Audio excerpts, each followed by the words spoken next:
Boa noite. A Comissão Especializada da Assembleia Nacional Popular para Assuntos dos Recursos Naturais e Meio Ambiente discorda da exploração dos recursos mineiros no setor de Quebo. A posição dos parlamentares foi conhecida durante uma visita efetuada àquela localidade do sul do país. Após várias denúncias por parte dos parlamentares sobre efeitos colaterais da alegada exploração de britas no setor de Quebo, região do Tombali, uma delegação da referida Comissão Especializada decidiu visitar aquela localidade para inteirar-se da situação.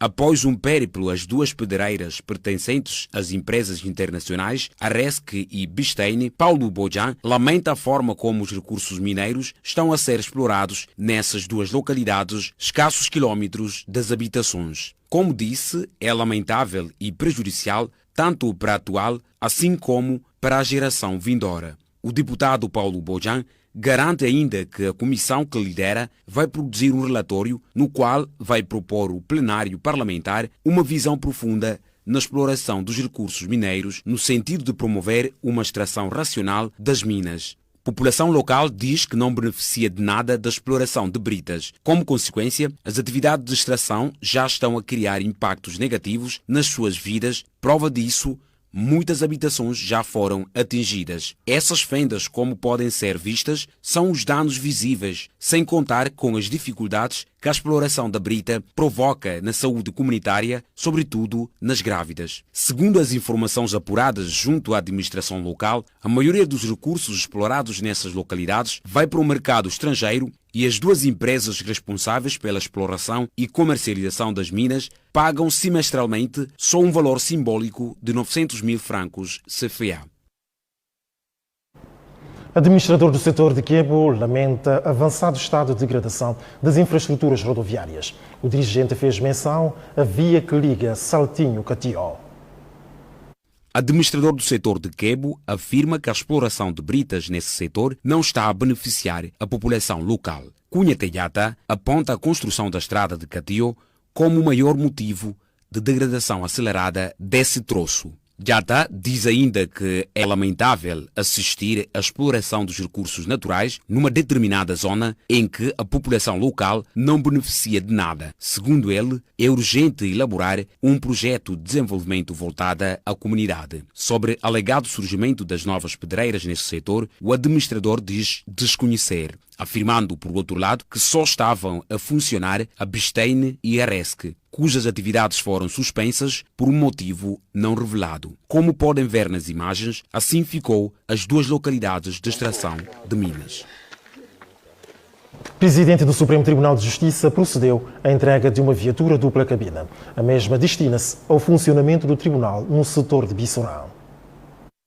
Os 100 dias do mandato do presidente do Supremo Tribunal de Justiça permitiram-lhe eleger a prioridade em termos de ação. A primeira aconteceu com a entrega de viatura no Tribunal Regional de Cacheu, em Bissorã, após uma visita às duas instalações onde atualmente funciona. Viemos aqui visitar o Tribunal Regional de Cacheu, que está neste momento a funcionar em Bissorã, mas a breve trecho vai funcionar na sua área de jurisdição, que é Canchungo.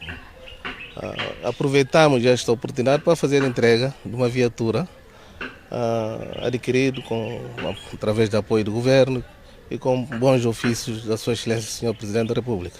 Para a juíza presidente do Tribunal Regional de Cacheu, este gesto vai contribuir significativamente no cumprimento das suas missões. Tribunais funcionam numa situação muito precária. Com essa viatura vai nos permitir ter presos nos diferentes centro prisional de diferentes setores a tempo para o tribunal poder fazer o seu trabalho. Em termos de diligência também dos processos cíveis, vai nos ajudar bastante, porque os oficiais vão conseguir deslocar mais cedo possível para cumprir com as suas diligências. Cumprindo a missão em Bissorã, a delegação seguiu-se para Bafatá e Buba para entregar as duas viaturas restantes. Centro de Saúde de Bissorã necessita de mais técnicos para responder às necessidades da população. A revelação é do diretor do referido centro numa entrevista concedida à televisão da Guiné-Bissau. O setor de Bissorã estima-se por 43.636 habitantes. O único centro de saúde local é do tipo B. Porém, em termos de serviços, a procura é maior que a oferta. Nosso centro sempre acolhe muitas pessoas, como vê na prática. O dia mais intenso para nós é sexta-feira, porque é o dia do lume, né? E muitas pessoas saem de diferentes localidades. Assim que eles vieram, aproveitam esse fazer consulta. Além disso, desde segunda a sexta, sempre esse centro tem procura. Precisamos sempre de recurso humano para melhor funcionamento desse centro. Por isso, sempre apelamos, né? Se tem mais ainda recursos humanos, vamos necessitar. O fluxo dos pacientes aumenta na época chuvosa, devido às doenças endêmicas. Centro tipo B tem internamento, tem laboratório, tem outros serviços, por exemplo, pediatria e maternidade, só que não tem bloco operatório, assim como exames de raio-x e ecografia. Doenças mais frequentes se vê mais na criança, né? Diarreia. Diarreia é mais frequente. E quanto a adultos, temos febre tifoide e tuberculose, assim, afecção respiratória e paludismo. Atento às necessidades por iniciativa própria, a população local construiu um edifício para internamento há 5 anos, mas que ainda aguarda apoio do governo para a conclusão da obra. Celebra-se hoje o Dia Mundial do Livro. A propósito, a televisão entrevistou professores, estudantes, leitores e bibliotecários. Livros como esses que o mundo não pode esquecer. Orgulho e Preconceito de Jane Austen, Senhor dos Anéis de Tolkien, Dom Quixote de Miguel Cervantes, entre outros, que ficam para sempre marcados na história da literatura mundial. No nosso país, muito cedo a televisão começou a dar importância à data, ouvindo as opiniões dos bibliotecários, estudantes e amantes do saber sobre o papel que o livro desempenha na vida de uma pessoa. A Organização das Nações Unidas para a Educação, a Ciência e a Cultura criou a data do Dia Mundial do Livro e dos Direitos do Autor para encorajar as pessoas, especialmente os jovens, a descobrirem os prazeres da leitura e conhecerem a enorme contribuição dos escritores aos longos dos séculos. Bintu Camará, estudante da Escola Normal Superior Ticuté, gosta de ler porque com a leitura consegue viajar. E não só na minha vida, na vida de qualquer acadêmico, o livro tem grande importância porque o livro abre novos horizontes. O livro cria em nós a criatividade e ele mesmo ajuda-nos a ter vários vocabulários e conhecer as outras realidades que não são nossas. E, pois, eu posso pegar um livro que não é da Guiné-Bissau, lendo o livro, é como se fosse eu já viajei para aquele país, mas... O livro faz-te viajar. Sim, o livro faz-me viajar. De poucas obras lidas entre Romeu e Julieta, Kiki Macho de Felinto Barros deixa marca. O hábito de ler adquire-se, não tem nada de magia, afirma Sambacá, estudante do 5º ano de Direito. Eu diria é gostar de ler, é ter contato efetivamente com os materiais, porque eu não vejo na área mágico, né? Eu costumo falar isto com uma senhora com quem eu trabalhava, ela também era estudante da universidade, dizia que tinha algumas dificuldades, eu lhe dizia, não há nada mágico, não há uma única botão que nós podemos apertar para ter uma capacidade ultra, não é? O caminho se faz andando. Então, o hábito de ler, ter prazer de leitura, é sempre gostar de ter contato com a matéria. Principalmente quando lê, quando está a relacionar com matéria do seu âmbito, não é, de saber. Diz que ter sucesso em qualquer curso é estar indissociável ao livro. O livro é um amigo indissociável. Eu sempre andei perto dos livros.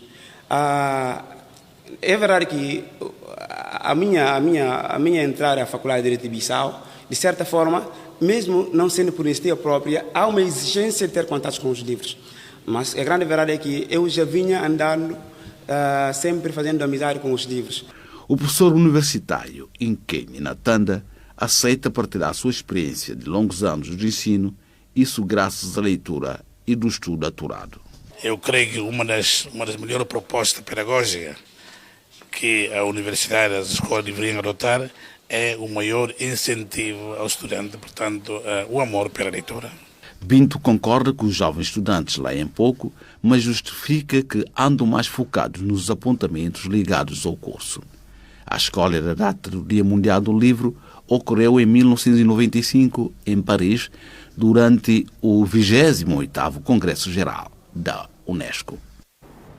Para o bibliotecário Yacuba Diallo, o governo deve incentivar a leitura.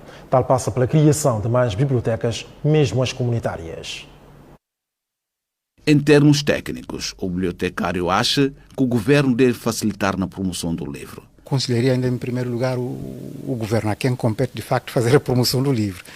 Porque às vezes nós temos, por exemplo, pessoas que querem ler, mas não têm acesso a obras, não têm acesso à leitura, não têm acesso a bibliotecas. Por quê? Porque as bibliotecas simplesmente não existem. Não há política de bibliotecas, não há política de leitura pública. Essa política normalmente é feita pelo Estado, pelo governo. O governo tem que assumir a política de implementação de bibliotecas de toda a natureza. Bibliotecas públicas, bibliotecas escolares, bibliotecas nacionais e bibliotecas comunitárias, junto da comunidade. O facto de não haver muita vontade de ler não depende apenas dos jovens estudantes. Não porque não gostam de ler. As pessoas não leem porque, de facto, em primeiro lugar, não existe onde ir buscar ferramentas da leitura, por exemplo, bibliotecas. Ou porque os livros também custam muito caro, não podem comprar, o livro custa muito caro, o saber custa muito caro. Todo mundo não gosta de ler, mas eu diria quase a maioria do estudante guineense.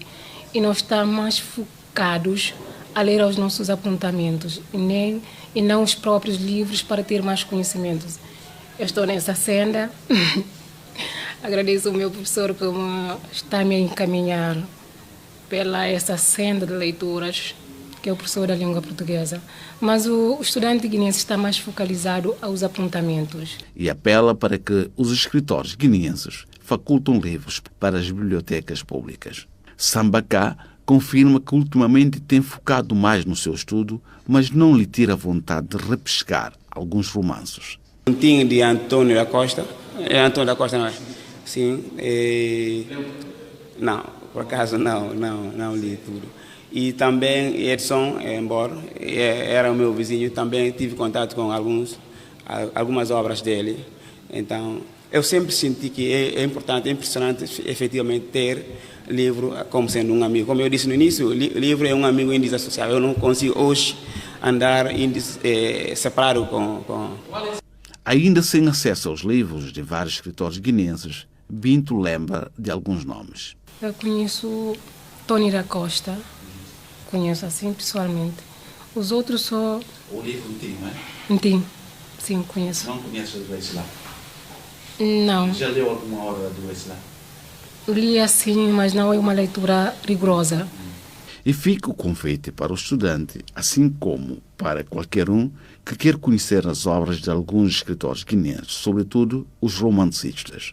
Adolece lá com alguns dos seus livros, Eterna Paixão, Última Tragédia, Mestida, Orações de Mansatá, assim como do Plínio Borges, Com Tempos Amargos, Mão Direita do Diabo, Bacalhau com Azeite de Palmas, entre tantos outros, e com mais índice os escritores do género lírico, os dos livros poéticos.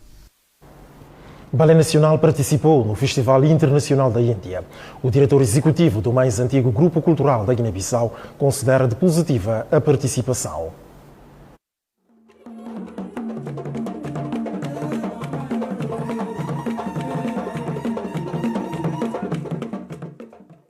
O país foi bem representado na 35ª edição do Festival Internacional da Índia. Através do Balé Nacional, esta é a nossa pátria amada. Tal aconteceu após vários anos da sua ausência, que não lhe permitiu erguer a bandeira nacional, como sempre encantou os participantes. A Guiné-Bissau conseguiu atingir a população indiana. Então, nós em Índia não sentimos de que estamos num território longe da Guiné-Bissau. e sentimos que temos uma coisa, que é a cultura, a nossa bandeira à frente, então conseguimos fazer com que os povos indianos ultrapassassem todas as expectativas do que estava na bolsa da Guiné-Bissau. Isso tem a ver com a primeira atuação que nós fizemos, porque era para qualquer país 8 minutos.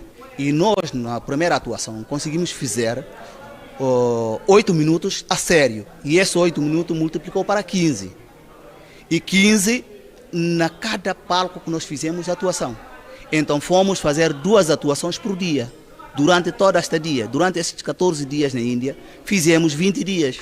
Nós fomos obrigados a ficar 20 dias na Índia para exibir o nosso espetáculo. São 20 dias de uma representação condigna no maior festival cultural da Índia. Era uma surpresa para nós, porque fomos convidados para uma sessão cultural. E essa salão cultural seria no período da noite, em que a Guiné-Bissau era o único país da África que estava lá. E nessa sessão estava o ministro do Turismo da Índia, o presidente da comissão do festival e o representante da Câmara do Delhi, que é a capital da Índia. Era um orgulho para nós, porque fizemos a troca de presente, em que nós entregamos da nossa parte e tivemos também que trazer para os dignatários da nação da Guiné-Bissau as prendas que nos fomos dados. Estamos à espera do ministro e do secretário de Estado para entregar e para fazer com que o povo guinense se sente de que o Balé Nacional fizesse um bom trabalho na Índia. Depois de vários anos de silêncio, o Balé Nacional, esta é a nossa pátria amada, volta à rebalta para encantar, representar e promover a cultura do país. O diretor executivo do Balé Nacional disse que a instituição cultural do Estado da Guiné-Bissau está viva. Reiterou também a disponibilidade de promover a cultura nacional em diferentes palcos internacionais. Considerado para muitos como sendo o passaporte diplomático cultural da Guiné-Bissau, o Balé Nacional, esta é a nossa pátria amada, já representou o país através da divulgação da sua rica cultura nos palcos internacionais. Estamos para dar a nossa contribuição em termos cultural, porque a cultura faz parte do desenvolvimento. Então, sendo o nosso trabalho de dia a dia, e nós queríamos para que todos os guineenses se sentam de que a cultura era a nossa identidade. Então é a nossa porta-bandeira. Através da cultura vamos atingir vários povos do mundo. Vamos fazer com que esses povos se sentem de que a Guiné-Bissau também é um país a nível dos outros. Temos sangue e carne como os outros. Então, nesse sentido é que vamos fazer o nosso trabalho. Vamos mostrar que a Guiné-Bissau está presente em todos os palcos quando é necessário. A apresentação de danças que ilustram a diversidade cultural e étnica do país está no centro das atenções do agrupamento nacional. Dada a diversidade cultural que tem na Guiné-Bissau, estamos a precisar ainda de muitos equipamentos para fazer com que... Porque há algumas etnias que estão em extinção. A maioria da população da Guiné-Bissau talvez não tem conhecimento dessas etnias. E nós queríamos trazer o uso e costumes e a dança e a música desses povos, dessa etnia, trazer a ribalta para que todos os guineenses vejam de que há alguma coisa que estava a perder. E nós queríamos resgatar. Estamos preparados e estamos à espera do convite do Presidente da República. É um desafio. Nós lançamos um desafio. E esse desafio queríamos para que todos os guineenses se sentam de que o Balé Nacional está vivo. Então, para que o Presidente da República também sente de que tem algo de especial para dar o presente a outros povos do mundo. O Balé Nacional é um grupo fundado no dia 28 de novembro de 1975 por Jacqueline Ramos Camará, esposa de Pedro Ramos, chefe militar no reinado do presidente Luís Cabral. O Conselho Nacional da PUP-TGB reuniu hoje os seus membros.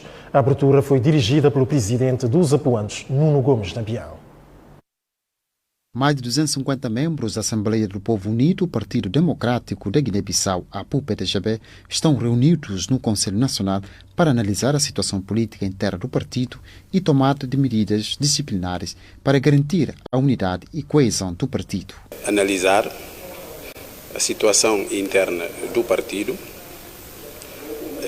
trabalhar no sentido de o partido sair reforçado, fortalecido, sair coeso e sair preparado para os próximos embates políticos que se avizinham. Nessa reunião, os apuanos vão discutir e aprovar a data da realização do segundo congresso do partido. O partido quer, com esta reunião, neste órgão, também criar condições para a realização do seu segundo congresso ordinário. Portanto, este órgão vai decidir, entre outros pontos, a aprovação da comissão organizadora do segundo congresso de APU-PDGB. Vai trabalhar nos documentos que irão orientar este segundo congresso do APU-PDGB e vai trabalhar no sentido de que o congresso, precisamente, seja um congresso que vai catapultar o APU para um plano de vitórias nos seus próximos embates. Ainda nessa reunião, o partido vai aprovar o lema do segundo congresso.